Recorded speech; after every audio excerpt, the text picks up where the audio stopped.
नमस्कार दोस्तों। दिसंबर 1999 में इंडियन एयरलाइंस की फ्लाइट IC-814 अफगानिस्तान के कंधार में हवाई अड्डे पर खड़ी थी। बाहर भारी हथियारों से लैस तालिबान लड़ाके हवाई अड्डे पर गश्त कर रहे थे।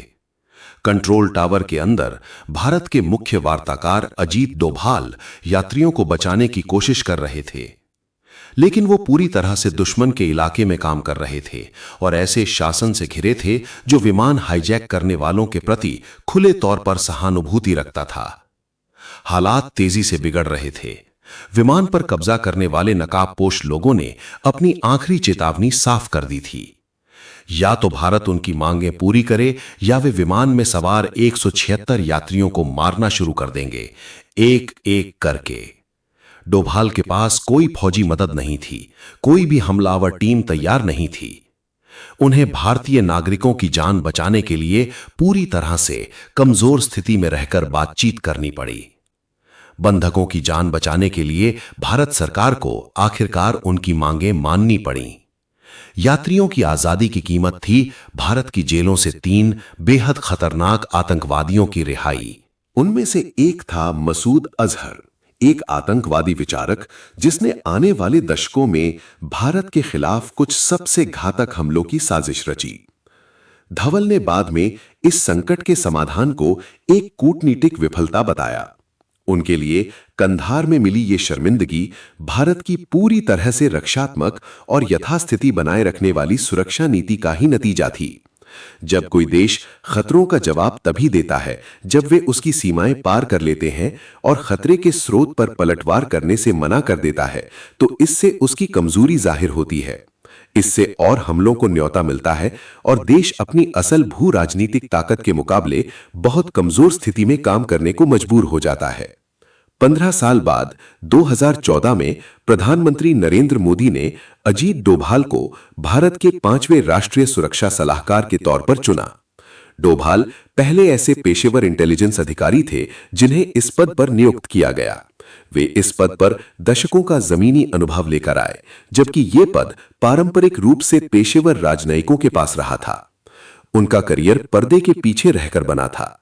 सबसे खास बात यह है कि उन्होंने 7 साल पाकिस्तान में पूरी तरह से गुप्त रूप से काम करते हुए बिताए और वहां से उच्च स्तरीय खुफिया जानकारी जुटाई। 1988 में ऑपरेशन ब्लैक थंडर के दौरान वे एक रिक्शा चालक का भेष बनाकर स्वर्ण मंदिर में घुस गए और वहां से ऐसी अहम रणनीतिक जानकारी हासिल की जिसकी जरूरत भारी हथियारों से लैस अलगाववादियों को बाहर निकालने के लिए थी। इन जानलेवा और बेहद जोखिम भरे मिशनों के लिए उन्हें कीर्ति चक्र से सम्मानित किया गया। वे भारतीय इतिहास के पहले ऐसे पुलिस अधिकारी बने जिन्हें यह प्रतिष्ठित सैन्य सम्मान मिला। दुश्मन के इलाके में दशकों तक अपनी सूझबूझ के दम पर जिंदा रहने के अनुभव ने उन्हें एक बेहद खास नजरिए से सोचने की क्षमता दी।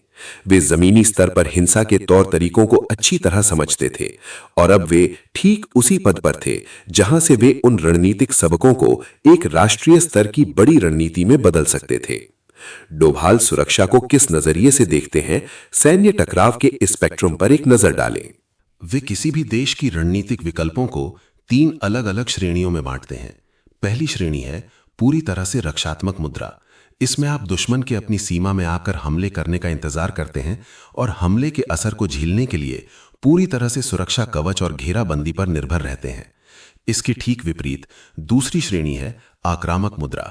इसका मतलब है दुश्मन देश को पूरी तरह से तबाह करने के लिए पूर्ण युद्ध, टोटल वॉर छेड़ देना।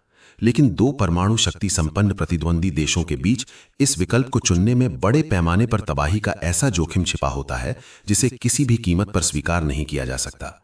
अब बचता है बीच का रास्ता, एक ऐसा जोन जिसे धवल ने डिफेंसिव ऑफेंस नाम दिया। सीमा पर ढाल लेकर इंतजार करने के बजाय आप एक सर्जिकल ब्लेड लेकर सीमा पार करते हैं। इस सिद्धांत का मूल नियम एकदम सीधा है। अपने इलाके की सचमुच रक्षा करने के लिए आपको सटीक भौगोलिक जगह पर पहले ही हमला करना होगा जहां से खतरा पैदा हो रहा है। यह थ्योरी ज्यादा समय तक सिर्फ व्हाइट बोर्ड पर ही नहीं रही। भारतीय सैन्य ठिकानों पर हुए गंभीर आतंकवादी हमलों के बाद सरकार ने इस सिद्धांत को जमीनी स्तर पर लागू किया।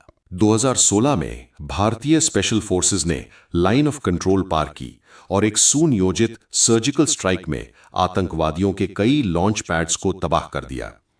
ये डिफेंसिव ऑफेंस का पहला बड़ा वास्तविक दुनिया का इम्तिहान था। 2019 में सेना ने सीमा से भी आगे बढ़कर कार्रवाई की। मिराज 2000 लड़ाकू विमानों का इस्तेमाल करते हुए भारतीय वायुसेना ने आतंकवादी ठिकानों को निशाना बनाया, जो पाकिस्तान की मुख्य भूमि के काफी अंदर बालाकोट में स्थित थे। इन हमलों ने उस चेतावनी को सच साबित किया जो धवल ने कई साल पहले दी थी। दुश्मनों के लिए यह संदेश एकदम साफ था। भारत के खिलाफ कोई भी प्रॉक्सी युद्ध छेड़ने पर अब बदले में एक सीधा और जोरदार जवाब मिलना तय था। लेकिन सरकार द्वारा प्रायोजित आतंकवाद खतरों की इस पूरी कड़ी का सिर्फ एक पहलू भर है। धवल की रणनीति पहले से ही भौगोलिक सीमाओं और पारंपरिक हवाई हमलों से आगे बढ़ रही है। वो चेतावनी देते हैं कि भारत चौथी पीढ़ी का युद्ध लड़ रहा है, एक ऐसा विकेंद्रित संघर्ष जहां नागरिक समाज ही युद्ध का मैदान है और जनता की राय ही निशाना। चाहे जैविक रोगजनकों को हथियार के तौर पर इस्तेमाल करने की बात हो या फिर जानबूझकर वैचारिक तोड़फोड़ फैलाने की, धवल का तर्क है कि किसी भी देश की आंतरिक कमजोरियां किसी भी विदेशी सेना की तुलना में कहीं अधिक बड़ा अस्तित्वगत खतरा पैदा करती हैं। एनएसए के तौर पर एक दशक से भी ज्यादा में धवल ने एक ऐसी रणनीति को संस्थागत रूप दिया है जहां भारतीय सेना की जवाबी कार्रवाई अब सिर्फ नियंत्रण रेखा तक ही सीमित नहीं है। डिफेंसिव ऑफेंस मॉडल को लागू करके उन्होंने निष्क्रिय स्ट्रेटेजिक संयम के इतिहास को पहले से ही जवाबी कार्रवाई की नीति से बदल दिया है। अगर आपको ऐसे सिनेमैटिक डॉक्यूमेंट्रीज पसंद है तो चैनल को सब्सक्राइब जरूर करें।